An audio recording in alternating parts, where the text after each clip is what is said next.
आता कोकणात कोकणवासी दाखल होत आहेत। गणेशोत्सवाचा मोठा उत्साह त्या ठिकाणी दिसतोय। जाणून घेऊया त्या संदर्भात। कोकणात गणेशोत्सवाची धूम। गणेशोत्सवासाठी लाखोंच्या संख्येने कोकणवासी कोकणात दाखल। बहुसंख्य कोकणवासियांची रेल्वेला पसंती। 7 लाख कोकणवासी 2 दिवस आधीच कोकणात दाखल।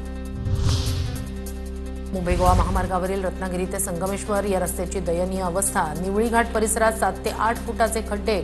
खराब रस्त्यांमुळे कोकणवासी हैराण।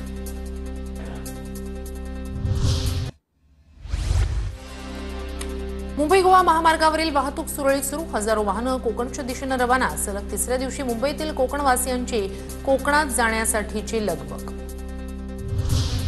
ठाणे रेल्वे स्थानकावर मांडवी एक्सप्रेस पकडण्यासाठी कोकणवासियांची गर्दी। जनरल बोगीतून प्रवास करण्यासाठी कोकणवासियांची 24 तासांपासून ठाणे रेल्वे स्थानकावर रांग। दिवा स्थानकात कोकणात जाण्यासाठी कोकणवासियांची गर्दी। गणेशोत्सवात कोकणात जाण्यासाठी दिवा चिपळूण मेमू गाडीला गर्दी। कोकणवासी डब्यात खाली बसून करतात प्रवास। गणेशोत्सवासाठी कोकणवासी मोठ्या संख्येने कोकणात दाखल होण्यास सुरुवात। चिपळूणच्या वाशिष्ठी पूल परिसरात महामार्गावर वाहनांच्या लांबच लांब रांगा।